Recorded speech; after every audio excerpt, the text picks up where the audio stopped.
Hi, everyone. Welcome. This is Amy Cooper with Rise, and we are interviewing exceptional women in insurance for Women's History Month. And today I am pleased to have with me Beth Diamond from Beazley. Thank you for joining me. Hi, Amy. Hi, everybody. Thanks for inviting me. Absolutely. So, for those of you that are watching that don't know you, if you could explain a little about your role. Sure. So I'm the Chief Claims and Litigation Officer at Beazley Group. And so my role is global. And I've been at Beazley for over 18 years now, which is amazing to me, actually. And I had been at a law firm for almost 12 years prior to joining Beazley. I did complex commercial litigation, practicing at a large international firm. So, you've had a very successful career. And is there a defining moment that you could point to or that you'd like to share that's kind of attributed to your success? Sure. I think it takes getting to a certain level of seniority and after having a lot of years and confidence under the belt. But the thing that I think really defines me is when I realized that it was important for me to always be my authentic self. And I found the opportunity at Beazley to be my authentic self. And it reminds me of when I was a young lawyer in New York State. You have to pass the bar exam, but then you also have to fill out what's called a character and fitness application. You need certain letters of reference, and then you go for a character and fitness interview. And you have to pass this process in order to actually be admitted to the bar in New York. And I recall my interview quite well. And I walked in, and there's a gentleman who was going through my file because it was all paper, of course, then. And he had read everything and he asked me a few questions and then he closed the file and he said, "Oh, Miss Diamond, you're such a nice girl. Welcome to the bar." And he shook my hand. And I remember leaving there and feeling really frustrated that I'd been called a nice girl. Here I am, a litigator at a top firm, and I was trying cases. I was working on cases going to trial. And it just was incredibly frustrating to me to be characterized that way. But many, many years later, I came to realize, like deep inside, that's who I am. I'm a nice person. I'm a good and that's kind of my secret sauce is to be who I am. And I am that. And I make the most of being true to myself and my core. Probably because I'm not an actress and I'm never going to win an Oscar. So I need to be me. And being my authentic self really empowers me to achieve the most I can because I don't have to worry about putting on a display of something I'm not. And so I've really embraced that. But it took a long time for me to embrace that's who I truly am. So that gentleman who at the time felt like he was a million years old to me actually saw me for who I am. But I couldn't admit to myself at that moment, so junior in my career, that I was that person. I needed to be tough and mean and strategic and all these things that I imagined a litigator at a large international firm needed to be. So my encouragement is to find that moment where you can really be your authentic self because it's truly empowering of you. That's really great advice. I love that. And I also love that you're a leader who's also nice because kindness can go a long way. So I think when you and I were talking the other day, we talked a little bit about mentorship, but how important has mentorship been to you? Or what do you think about the effect it has on like your career and others' career? Yeah, I think mentorship is really important and it can be incredibly rewarding for the mentor as much as it's invaluable for the mentee. So it's something I have always benefited from throughout my career. My mentors over the years have been different people at different points of my career. When I was at my law firm, when I've been at Beazley, and a lot of my mentors have actually been men. So that's something where I would say finding the person who really connects with you, who's going to give you the advice you need to get to the next place, is what's important. It's about having a trustful relationship and one where you really respect the person. So for me, I've had really invaluable mentorships throughout my career. And something I do now that I actually really enjoy is I'm a mentor to young attorneys in the London market, right? So I think that that's a place where there aren't a lot of female role models. And I get this opportunity because, again, I'm outside the firm. I'm not part of a firm politics. So my advice can only go so far, but I can help, a young professional see what's important, right? And there's what's important, what feels important to you in the moment at that point in your life versus what's important for the arc of your career and your professional enjoyment, your professional satisfaction. And so I really enjoy the work I do, having that opportunity to help young lawyers see those opportunities for themselves. So I've always mentored people in every organization I've been part of. And I always look for a mentor for myself because it's really important. And no matter what level you're at, so I look to some members of our board, for example, now, given my role at Beazley. But, there's always things to learn about professional development, about yourself, and about how you can be more influential, how you can be more effective, and how you can reach that next goal that you might have for yourself. I will add something that I learned as a young lawyer myself, too, that I share here, which is I've also learned a tremendous amount watching and observing others, including especially those that I don't want to be like. And that was very true in a law firm setting, which is quite different from an insurance setting, where I watched very successful partners and thought, I don't want to be like that person. And that it was equally important in shaping my style, my approach, and who I am today, to know what I value, what are my core ethics, my core beliefs, and what do I want to be? Who do I want to be in a professional environment, and who do I not want to be? And sometimes knowing who you don't want to be is as important as knowing who you want to be. Yeah, that's actually very excellent advice. I think we all can think of the person that we don't want to be, well, almost more easily than we can think of who we do want to be like. So in your career, have you encountered gender bias? And if so, what have you done about it? Or do you have some stories to share? Yes. So, I wish we were at a place today in 2024 where gender bias didn't exist anymore. No bias existed. But, I'm not naive, right? It's out there. It's so perception driven, excuse me. And, it's the perception of, oh, well, there's an opportunity to move to our Singaporean office and do this. Well, um, and I had somebody say to me once, well, whose wife's going to agree to let her husband do that? And I thought, well, whose husband's going to agree to let his wife do that? Like, it's that kind of thing, like only men would take up that option, and somehow a wife had to approve of that. It just was, something that from a language perspective, excuse me, was so foreign to me. But I think for me, early on, in my legal career in particular, when I got married, I'll never forget. So I had gotten engaged, and I was taking off some time for my wedding and my honeymoon.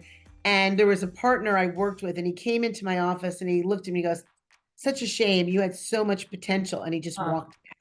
And I thought to myself, what's changed, right? And he had this perception that you got married and you had babies, and then you were immediately part-time, and your career was quite secondary, if not tertiary, and that wasn't what he thought you needed to be to work for him. And it told me a lot about him, and it taught me a lot about how a lot of people perceive things. I hope we're in a better place. And one of the things I'm quite proud of, knowing that experience myself when I was having my first child, I'm really proud of the fact that when Beazley was looking at its benefits, I was able to help shape that and help us agree to what we have now, which is a 6-month parental leave. So that applies regardless of gender, regardless of how you become a parent. So you could use a surrogate, you could adopt, you could have, give birth to a baby, you could be the father of the baby, whatever it is, right? You get 6 months. And I think it's so important because to me, not only do you need a certain amount of time to start to really form that bond with your child and deal with a newborn's needs, but also for me, the fact that it is gender parity is so important. I really believe strongly women will never be equal in the workplace until men are seen as having an equal role at home. And so and I think a lot of men of these, generations, right, want to have that equal role at home, but where they're held back is by old stereotypes about that. And so it was really interesting because when we were first discussing this proposal, there were some older men who were saying, well, what's a father going to do at home after a week? And I thought, what? Like, I mean, you've got to be kidding me. And I did hear after we agreed the proposal, there were some younger men who were saying, oh, well, I have some men on my team who are about to become parents, but they're not going to take 6 months off because they don't want to damage their career. And hearing that, I was sort of immediately ready to respond. But before I could, my boss, who is the CEO of Beazley, responded and said, you tell those men that if they don't take the 6 months off for parental leave, they will have ruined their career with me. And I thought, perfect, right? Before Good I could for even say them. anything, here you're hearing from the CEO of the company saying, no, I expect men to uphold their obligation to their partner, to their newborn, to be there as a parent and to do that. And it was really interesting to me because when we first launched this policy at Beazley, more than 90% of the parental leaves in my team were fathers who were taking their 6 months off, and many of them timed the 6 months so that they were taking the 6 months off after their partner's maternity leave will have ended. So rather than worrying about what are we going to do with our newborn, we have nobody to care for the newborn, and now that you have to go back to work after 8 or 12 or 16 weeks, they could be home for 6 months after that. And it's worked incredibly well. I think they have really cherished the opportunity to be so active at home in their newborn's life at that moment, and to support their partners and to be good parents. And I think that it's a really important thing because it's giving men those opportunities to do that, but it's also saying in the workplace, your new parent, you're off, right? It's not a gender issue. As a female, when I had my children, I gave birth to them. I'm in the hospital, I'm home, my body is recovering from all of that. I don't have the option to run back to the office and say, oh, shoot, I'm being perceived a certain way because I've had a baby. I had to take care of a baby. I had to recover myself physically from a pregnancy and a birth.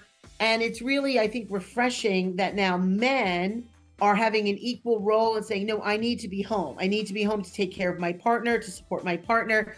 I need to be home to have a role in and take care of my newborn. And I think it's really exciting. So I think there are some good solutions to those things.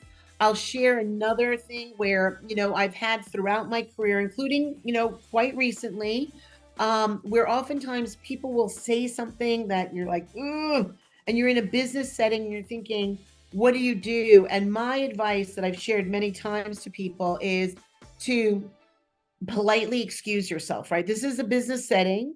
We're not going to have a politics conversation. You don't need to be the person to educate somebody else. If that's how they behave, sometimes the most powerful thing you can do is to say, gee, look at the time. I've got to get somewhere. I've got to go. And you pick up and leave. There's no message that's stronger than walking away from somebody who has sort of crossed that line rather than creating possibly a confrontation within a business setting. And for us being at a carrier, we're often dealing with brokers, we're dealing with insureds. Those aren't necessarily the places to have a confrontation. And you don't need to do that to make your point. So I've told people that as well, that like sometimes when there's something that comes across, whatever it may be, whether it's about gender, whether it's about race, whatever it may be, I will just say, gosh, look at the time, I've got to go. And I just get up and I leave. And that really does send a strong message to the person like, oh, I must have said something wrong, without you having to be the one to feel that you own the obligation to educate them on that. Yeah, what a power move. But also, I love the what you did with the parental leave and your part in that. And just think about how many families and people's careers that will be affected after this, like implementation. That's really amazing. And I know not all companies are there yet, but I think they all eventually will need to be if they want to attract the right kind of talent. So that's amazing what you've done at Beazley. You've given some advice, but let's just talk about, for women that are just getting started in insurance and they aspire to be like you and they want to have success, like what kind of advice do you have for them? Sure. Well, I'll say for me, one thing that's always been important is I do a lot of listening and observing early on. And that's anytime I'm new in a situation, because, understanding kind of your environment and the people and who they truly are, not who they appear to be at first glance, but who they truly are, is really important, because that's how you form the deepest trust relationships with the people you really can. It's where you understand what people like and what they expect, and it helps you then navigate most successfully. So it's easy for all of us to do a lot of talking, but I think it's really important to do a lot of listening and watching and observing, and to take that in and to then do that, to be strategic in how you approach situations so that you can be the most effective at accomplishing what you want to accomplish. I will say it's always important to be able to communicate in an effective way, and as part of that. And again, what's effective with a person and how you communicate with them is watching what works, what they like and what they don't like with others. But, for me, I'll always remember as a young attorney, I would always, quality always came before quantity. And there were those that would never say no to an assignment, and they would do whatever it took. And what they did is they diluted the quality of what they gave, because they were so overwhelmed by the quantity that they were delivering. And so for me, it was about setting up the right parameters, right? If I was busy and I was doing something, and somebody asked me to do something else, I would say, I'm really happy to help with that. I need to finish this thing first. And when I'm finished with it, I'll give you a call and I'm happy to help out. Does that timing work for you? Because if it doesn't, I've already made a commitment and I can't not finish this other project before I turn to yours. And so I would always try to be informative, never to say, no, I won't help you, but rather to say, I can't help you now because I need to keep my commitment that I've already given. And I think sometimes people who are very eager, who are very ambitious, they want to please, and I understand that, want to say yes all the time. They never want to feel like they're saying no. But you have to remember that giving a quantity that is not something you can keep up with will dilute the quality of what you deliver, and always deliver a quality product, deliver a quality you. And that's really most important. That's how you'll build the strongest brand. And oftentimes, I've heard very senior people, when I was more junior, I've heard very senior people, when you're a person who just delivers quantity, they know they can take advantage of you. And you don't want to be that person either. You don't want to be the person where they go, oh, call Beth, she'll never say no. She'll stay all night and get it done. Because if I've pulled an all-nighter, what quality of product am I really delivering to you when you come in the next morning? Is that really going to be the best, quality versus if I had said, I'm happy to help with you with this, but I have to finish something else and I'd get started in the morning and I'll give it to you that evening. Does that work? And if the answer is no, then it's like, I'm sorry, I can't help you then because my schedule doesn't allow it. But if your schedule will allow for me to work out the timing, I'm happy to help you. And so you're not saying no, but you're also not, just allowing yourself to really end up being, frankly, a doormat to their every needs. Because when they know you won't say no, they'll just keep calling. And eventually you'll burn your candle at both ends and you won't be at your best. And you won't be the person that you're looking to deliver in the professional environment to achieve all you're looking to achieve. Yeah, talk about one that hits home for me. Setting boundaries, learning to say no, but not really saying no, just learning how to ensure that you're delivering quality and you're being the person that you want to be. That's excellent advice. Yeah. So thank you so much, Beth. I really appreciate you coming on, sharing your wisdom today. Thanks for joining me. Oh, it was my pleasure, Amy. Thank you again for asking me. Absolutely. And for anyone watching, please follow Rise for more exceptional women in insurance throughout Women's History Month. Thank you. Bye.